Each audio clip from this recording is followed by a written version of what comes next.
Welcome back guys sa channel namin, AltF Travel. So today po ang topic ko ay tungkol sa common issues ng Avanza 2022 and up. So ito yung mga model na from 2022 up to now 2024. So yan. So nga pala, thank you sa mga nanood nung namin, yung Avanza review namin. So tinitingnan namin yung yung analytics nung video. So ang daming nanood, tas maganda rin nung watch time hours namin dun sa video na yon. So maraming salamat guys sa mga nanood. So ayun, punta tayo sa topic na common issues ni Avanza 2022 model and up. So kung nagde-decide pa lang kayo bumili ng sasakyan, no? So kung isa si Avanza sa napipili nyo o napupusuan nyo, mag-share lang ako ng mga common issues nya. Kasi yun yung madalas na questions pag namimili ng sasakyan. So syempre consider mo kung magiging sakit ba sa ulo yung sasakyan na to o hindi, ganyan. So yun, share ko sa inyo yung mga yung mga common issues nya. So simulan ko doon sa tatlong recall. So merong recall si Toyota Avanza 2022 and up. Meron siya yung una, yung sa side doors. Itong door na to sa to. So meron daw issue dyan Kaya ako sinabing daw kasi hindi naman na-recall yung unit namin para doon. Yung unit kasi namin Avanza 2023 1.5G. So hindi ko alam kung per variant yung may problema o yung lahat ng Avanza dun sa certain year na yon. So hindi ko alam, pero yung sa amin hindi siya na-recall dun sa side doors. So yun, so yung issue ng side doors, ang nangyari kasi dun, ang sabi daw, nag-research ako dun meron mga forums, Toyota forums, tas yung Facebook groups, ganyan. Ang sabi kasi bumaksak daw sa parang sa quality test. So kaya yun bumaksak guys, kasi ang ginawa ni Daihatsu noon that time, base to dun sa research ko, ang ginawa ni Daihatsu, so for example pumasa yung etong sa right side na door, so pumasa siya kunyari sa quality test, di ba? So same din naman yung built niyan dito sa kaliwa ko, di ba? So anong nangyari diyan, binaksak nila tong side na to kahit pumasa tong side na to, kasi hindi na check tong side na to, itong nasa left side ko, hindi pumasa. Kasi anong nangyari, pagka quality test dito sa right side, so pasado. Ang ginawa ni Daihatsu, inassume nila na pasado rin to. So parang may hindi natin masabing anomalya, pero ganun kasi nangyari daw doon nga sa issue na yun. So anong nangyari, ginawa ni Toyota, nirecall niya yung mga Avanza para doon. So ang mangyayari, i-check up nila, tapos kung may kailangan silang ayusin or palitan, lahat yun for free. Okay? So yun yung unang common issue na isa sa mga recall. So yung second recall, yung sa shock absorbers.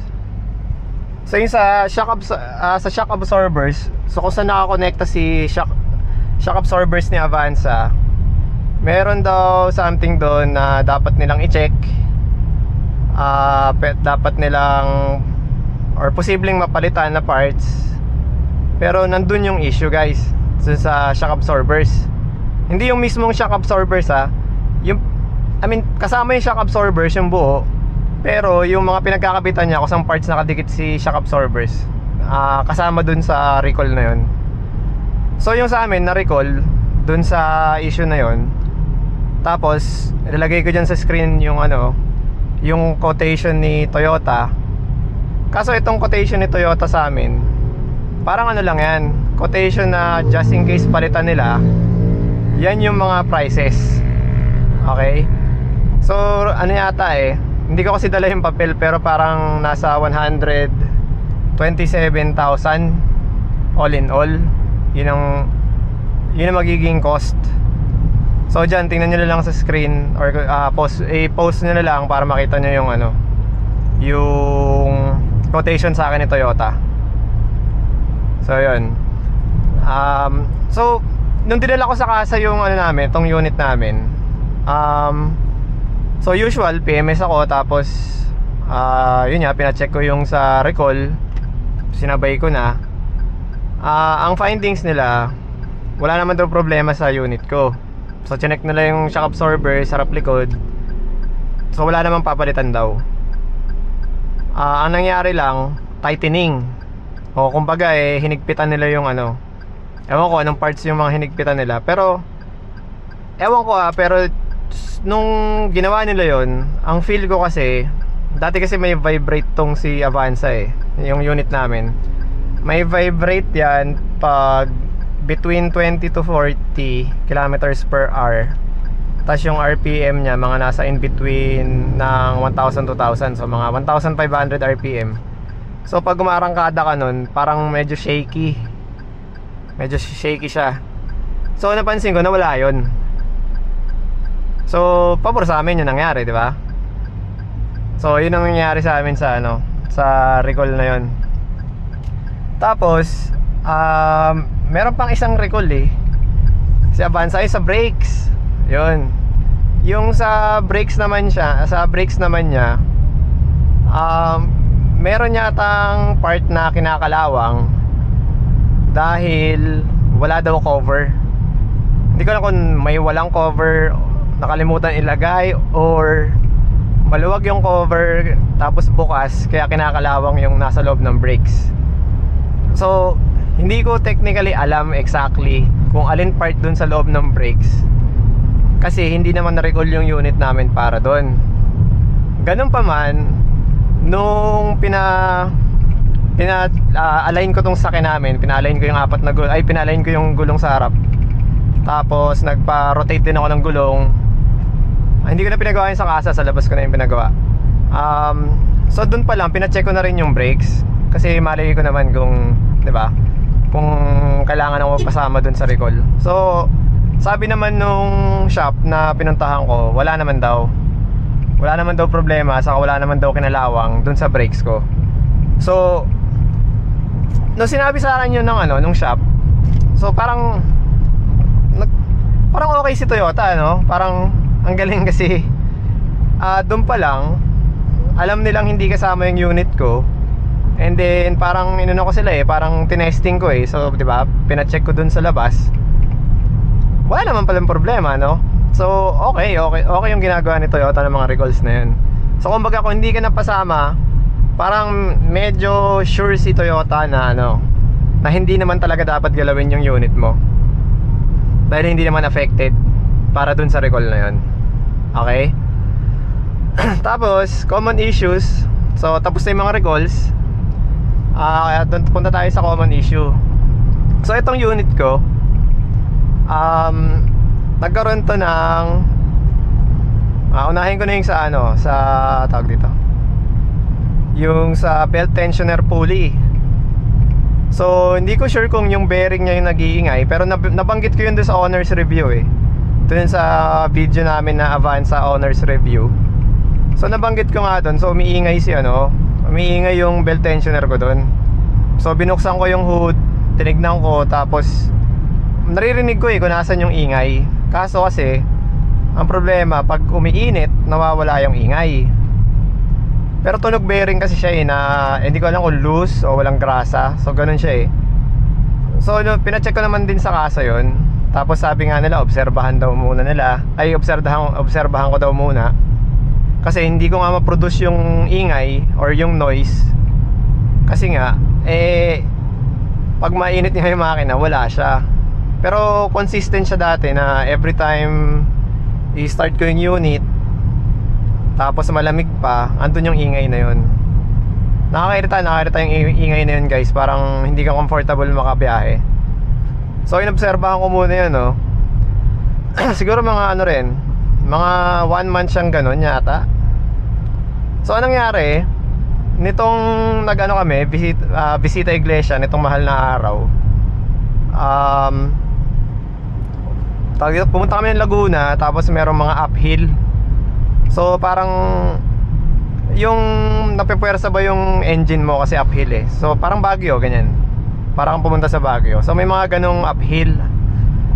So napansin ko, after yung bisita iglesia namin, no, di uwi kami, tapos tulog, tapos kinabukasan may lakad ako.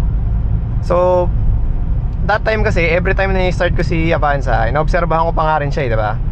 So nawala nung time na yon. So kumbaga, hindi ko alam kung nawala dahil nabanat yung belt ng Avanza, yung belt niya, or nabanat na maayos si si belt tensioner pulley, or naayos hindi ko talaga alam guys kung sira basta may maingay lang. So after nga nung lakad namin sa bisita iglesia, nawala yun. So syempre medyo happy ako noon. Kasi wala na akong iniisip masyadong wala na masyadong problema, wala ka nang kakabahan kasi wala na nga yung ingay. So ganun nangyari sa amin. So yun yung isa, belt tensioner pulley. Tapos yung isang issue ko pa dito din sa unit namin, meron ingay yung, ito consistent to sa meron, hindi naman consistent na lahat meron, no. Napapansin ko meron ang Mirage, Vios, yung ilang Wigo, tapos meron ding Ford parang Ford EcoSport. Meron siya yung ingay na babanggitin ko ngayon.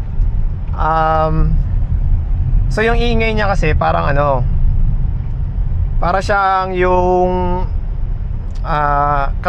catalytic converter. Tapos para siyang bumabangga dun sa heat guard nung catalytic converter. So kasi pag sinilip mo yan sa baba, yung exhaust, so may mapapansin ka dyan, so yung exhaust, yung tubo ng exhaust, tapos kung saan siya nakalagay, may nakapalibot dun na na heat guard. So para siyang stainless steel na nakaganon, parang nakahulma dun sa lagayan ng ng catalytic. So ang suspecha ko dun, bumabangga. Kumbaga kung ito yung ito yung stainless na heat guard, ito yung ito yung exhaust, parang bumabanggang ganyan. So yun yung suspecha ko. So yung dinala ko yun sa casa, so tinest drive din namin, narinig nung mekaniko, tas hindi rin siya sure kung So ginawa namin, inangat namin dun sa pinaangat nung mekaniko dun sa loob ng Toyota, dun sa casa nila. So inangat nila yung unit, tas may nakasakay dito sa driver seat habang nakaangat yung unit. Tapos naka-free wheel naka-free lang yung gulong ko sa dalawa sa harapan, para pag may driver dito sa harapan, pwede niyang i-gas yung pwede niyang tapakan yung gas para umikot yung dalawang gulong ko sa harapan. So nung ginawa nila yun, narinig namin yung ingay. So hindi siya dahil sa bumabangga yung exhaust So nasa loob siya doon ng catalytic converter mismo yung ingay. Mismong yung mekaniko nagsabi, sir, nasa loob yung nasa loob yung ingay kasi narinig nga namin. Pinarinig niya rin sa akin, sabi niya, sabi ko, yan nga yung umiingay. Confirmed nasa loob ng catalytic converter. So nangyari doon,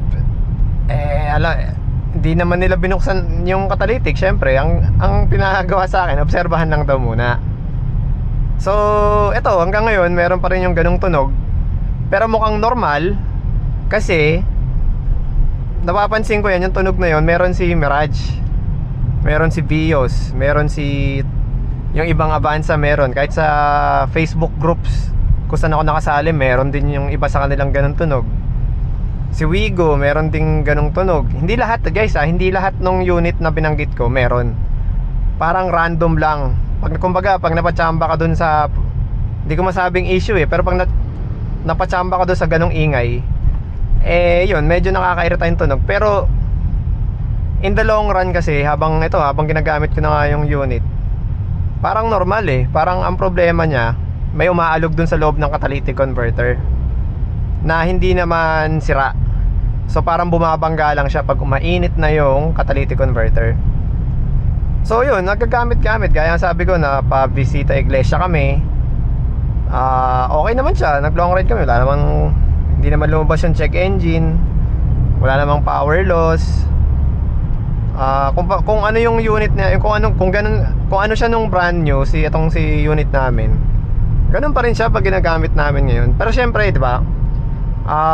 Pag brand new, syempre super smooth talaga yung unit mo eh. Tapos after ng mga ilang months, sa amin kasi mag-11 months na to eh. Actually 11 na yata. So syempre hindi naman 100% na para siyang brand new talaga, no? Pero yung normal ba, yung normal na experience pag meron kang sasakyan, so ganun naman siya. Ewan ko, siguro ang solution ko doon pagka matagal-tagal na siguro tong unit na to sa amin, baka papalit ako yung exhaust. Pero baka itanong ko muna kasi baka kailangan i-adjust yung computer box, baka may something na kailangan i-adjust. Pag-iisipan ko muna yun. Kasi ayoko yung pakalikot yung mga ganun, yung mga computer box, yung mga ganyan. Ayokong kinakalikot ng ibang mekaniko yun, unless Toyota. So malalaman natin. Gagawa ko ng video kung gagawin ko yun. So yun, after nun may isa pang issue. Ito medyo parang hindi na to bago kasi matagal ko nang nakita yung iba sa Facebook groups namin, and fortunately wala yung unit namin, walang ganong issue. So yung issue is yung dalawang shocks dun sa likod, dun sa rear, tumatagas. So kung member kayo ng Facebook group ng Avanza 2024 Philippines, makikita nyo doon may ilang post about sa tagas dun sa shock sa likod. So hindi ko alam kung problema talaga yun ng shocks, or marami kasing pag-usapang shocks kasi guys, marami kang dapat i-consider dyan like ilan ba madalas yung passenger mo, yung dinadaanan mo bang lubak. Siyempre di mo naman masasabi sa mekaniko na hindi dinadaanan ko lubak, mababaw lang siyempre mahirap ipaliwanag na ganun diba? Lalo na pag magkiklaim ka ng warranty, siyempre tatanggapin lang ni kasa yung kung ano ipapaliwanag mo Kung sasabihin mong napadaan lang ako sa mababaw na lubak kung malalim naman pala yung lubak. I mean, yung mga ganun cases naman, pasok naman sa warranty si shocks na-experience ko na yan sa Wigo namin dati. Bago kasi kami magkaroon ng Avanza, Wigo yung dati namin sakyan. So dun sa Wigo namin, tumagas din yung harapan na shocks nun. Pero yun naman kasi, sa pagkakaalala ko may nadaanan akong area talaga na malubak. Tapos madilim that time, medyo mabilis yung takbo ko nun. Pero yung sinilip ko kasi nung kinabukasan, wala pa dun yung tagas nun. Nung nangyari yung yung pagkadaan ko sa lubak. So sinilip ko yung kinabukasan, wala naman tagas. Pero after mga ilang weeks yata, doon ko na napansin yung nagka-carwash na ako ng unit namin na Wigo. So may tagas yung shocks. So dinala ko naman yung sa kasa, pinakita ko sa kanila. Ano pa yata yun, pagkakaalala ko parang 2 years pa lang yung Wigo namin nun. So pinalta naman nila. So ganun din dito kay Avanza for sure. Kung wala pang 3 years yung shocks mo, tapos tumagas, papalitan naman din nila yan. Ayun. So hanggang dun lang muna guys. Kasi yun lang ang topic ko for today, yung mga common issues saka mga issues ni Avanza. So kung namimili kayo ng unit, ang masasabi ko kay Avanza, overall panalo naman siya. Panalo siya guys, comfortable siya gamitin. Lalo na yung yung G. Itong ginagamit ko, yung GCVT. Ewan ko pero smooth smooth siya dalhin. Tapos yung sinasabi pala nilang matagtag, hindi siya, para sa akin itong unit namin, hindi siya matagtag guys. Ang tire pressure ko or PSI ng gulong 33 front, 32 sa likod. Kung magiging full load kami, ang ginagawa ko, um, 33 front, 35 yung likod. Or minsan 34 lang, ganyan. Depende sa dami ng passengers eh. So ganun lang ginagawa ko guys. Hindi siya matagtag. Smooth nga siya eh. Kasi may nadadaanan ako lubak na ang suspecha ko eh, alam mo yun, yung pagdadaan ka ng lubak tapos medyo kikiligin ka. Kasi akala mo ang lalim-lalim ganun. So may mga nadadaanan akong ganung lubak. Yung akala ko eh talagang aalog si Avanza. Eh surprisingly medyo okay pa rin yung feel, or medyo smooth pa din. So yun, okay naman siya overall. Saka matipid sa gas, Avanza. Basta wag ka lang mapadaan ng talagang lubog sa traffic. Wag kang bababad sa traffic, talagang babaksak yung ano mo, yung fuel consumption mo, or parang tataas yung konsumo. So yun guys, so kung nagustuhan nyo yung video, pa-like, tapos pa-subscribe din guys, kasi may mga iba pa akong video yung gagawin. Gaya ng linisin ko yung engine bay. So turuan ko kayo yung paano linisin yun ng hindi naman thorough cleaning gaya ng ginagawa sa yung talagang detailing. Hindi naman ganoon, yung tamang linis lang, para lang sa ating mga mga normal na tao. Ibig sabihin mga hindi professional, kumbaga, di ba? Kasi mga professional eh talagang gagamit yan ako nung equipments, panglinis, tapos talagang detailed, di ba? So yung sa akin parang lang, personal maintenance ba, di ba? Kasi nakakatulong din yan, lalo na pag malikabok talaga yung engine bay mo. Siyempre mas maganda yung wala masyadong alikabok. Tapos yung sa air filters, saka sa cabin filter, yon meron kaming video nyan. Tapos gagawa pa ako ng ibang video tungkol sa Avanza. Hindi ko sure kung feel ko pinturahan yung drum brake sa likod, pero malaman natin. So hanggang dun lang muna guys. Thank you so much. Maraming salamat po ulit dun sa mga nanood nung Avanza owners review namin na YouTube video. Na-touch po kami dun sa views, ang dami. Salamat po, salamat. Yun lang muna guys. Thank you.